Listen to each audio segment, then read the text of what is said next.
What's up guys? In this video I'm going to beg for subscribers, and I'm also going to change the suspension level sensor on a 2007 Audi A8. So let's start with the first bit, the begging for subscribers. As I'm no doubt guessing, some of you will have noticed that YouTube has changed the requirements, should we say, for monetizing your videos. So last year they did change it, so you needed to get 10,000 lifetime views.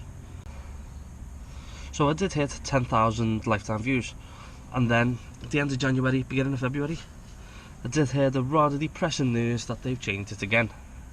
So what they've changed it to now is you've got to have 1,000 subscribers and 4,000 minutes watched a year. Oh no, 4,000 hours watched a year, I should say. Which is something silly like 250,000 minutes watched a year. Now if you've got 1,000 subscribers, that's probably pretty simple. However, nowadays in YouTube, getting that many subscribers is pretty difficult. But I've noticed, even myself, I don't subscribe to channels like I used to. I used to subscribe to loads of channels that took me fancy.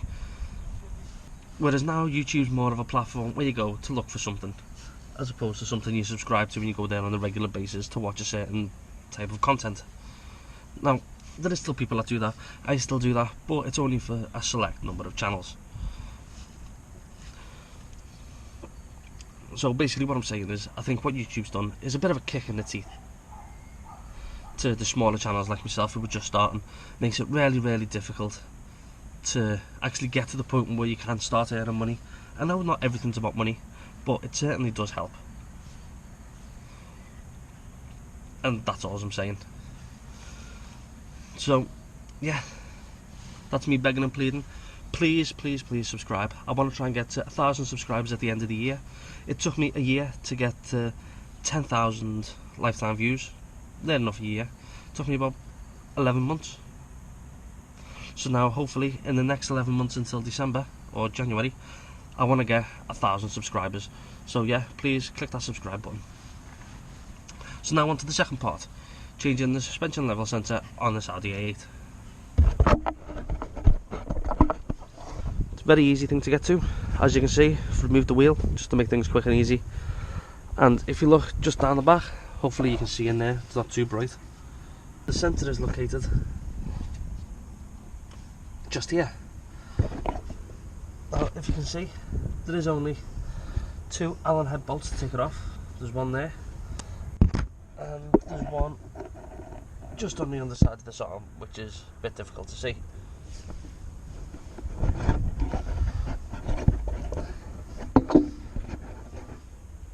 And the only other thing you have to remove is this.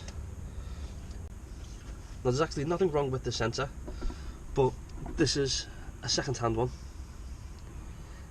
and we replaced it because we thought the old one was broken. And once I'd removed it, this arm was basically not attached,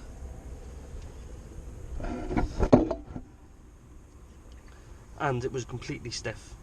So we replaced it anyway, swapped the arms over. The one off the old one was in much better condition than the new one. However, now we seem to think that because it's a different sensor, it's not programmed to this car, that even with VAGCOM we can't communicate with it to calibrate it. So we're going to put the old one back in, and hopefully that'll still work.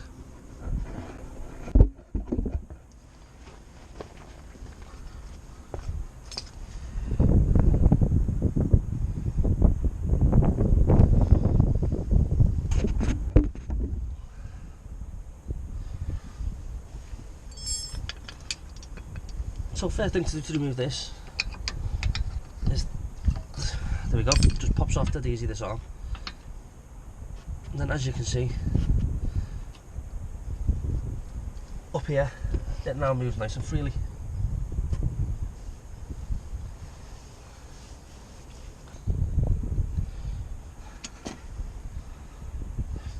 So the first thing to do is to pop this arm off. It comes off really easy, but then once you've done that, as you can see, the arm then moves freely, which gives you access to the underside of this bolt.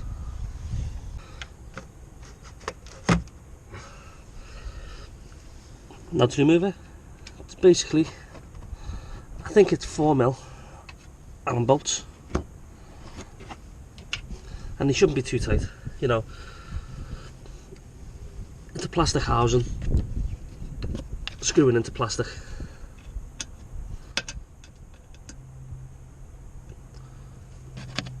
Yeah, just like I suspected, they are pretty loose.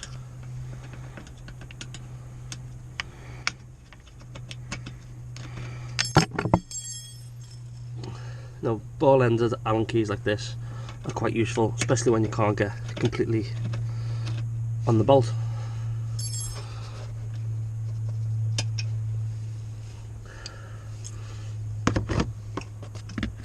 That's one.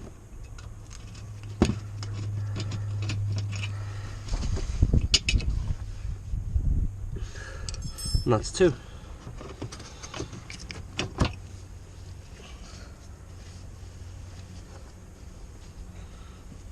Now this bit here can be a little bit of a pain because you've got all bits of trim and stuff in the way. Oh, there we go. It's popped out now.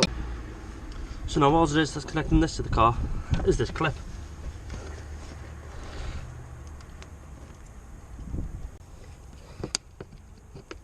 There we go. And that is the centre. Now, as you can see, very easy to take off.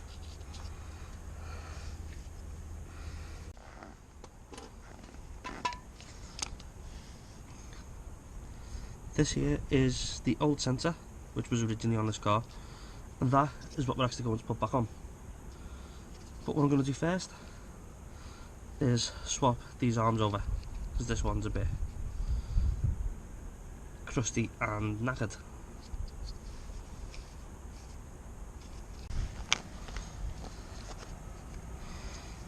Now, hopefully you can see this, but hopefully you can see this, and the lighting isn't too bad. It's quite a sunny day out here today. But in order to remove this arm, what you need is a 9mm spanner to hold the back.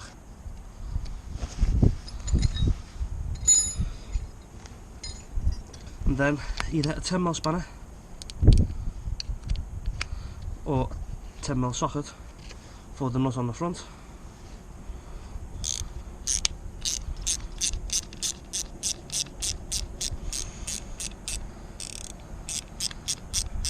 And then just loosen it off.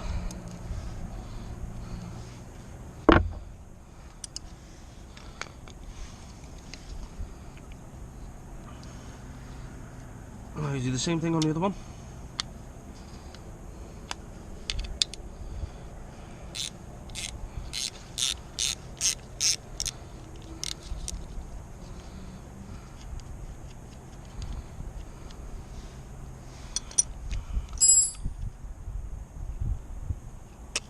So this is the old sensor, which we don't need anymore.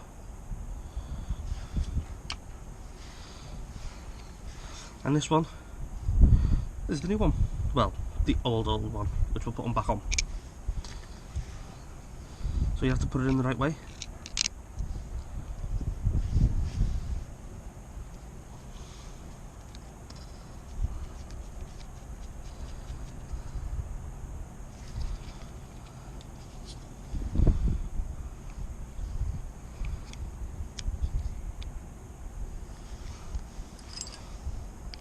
And then same thing again, tighten it up. 9mm on the back, 10mm on the nut on the front, and then just tighten it down a bit.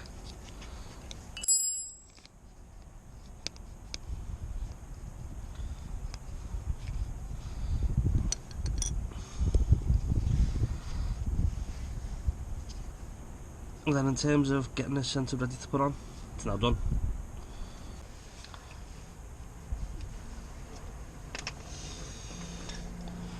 So when it comes to putting a sensor on, it's basically just the opposite. Taking it off. Just want to make sure that everything is clean.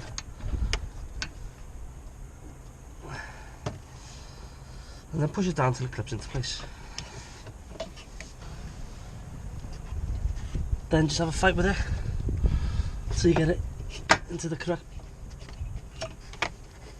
seated in the correct place, which it does not want to go in.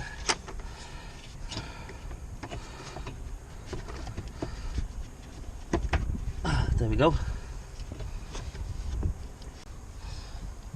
So that's the first Allen bolt back in.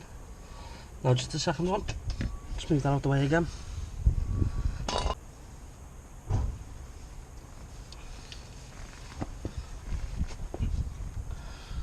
So I always start things like this by hand. Tighten them down most of the way. So then it's just a case of nipping them up with this.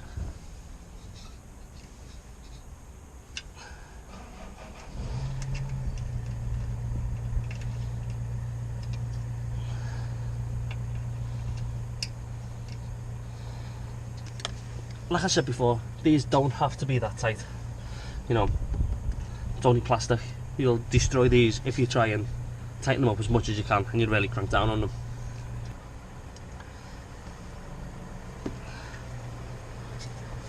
So now the last thing we've got is just connect that back onto the little knob, and that's it, it's changed.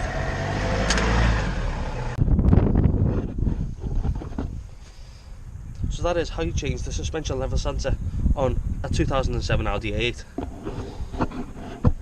Now, I don't think these are common problems. You know, I haven't had much in the way of contact with cars like this, so it's hard to say. So the problem we had originally when I first changed this out for the second-hand one was this bar was essentially just like that, wasn't attached, and there was no movement whatsoever in this joint. It was completely seized. So what I've done, because we had it, swapped it out anyway, just in case. But as it turns out, like I said before, we can't communicate with VADCOM with this sensor, or with the sensor we just took off. So we're going to put the old one back on, see if we can recalibrate it this way. The other thing I've done was, this is the one we got with the second-hand sensor. As you can see, it's a lot more crusty. So that's the original one with the car, and that's the one I'm going to use. That's the one I'll put back on.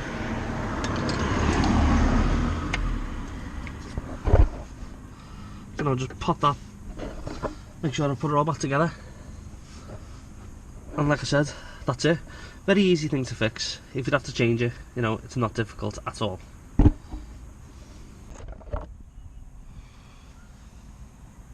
So that's it, guys. I hope you've enjoyed this video. Like I said at the beginning, please like, share, and most importantly, subscribe to my channel. I've been Chris Dalton. Catch you next time. See you later, and goodbye.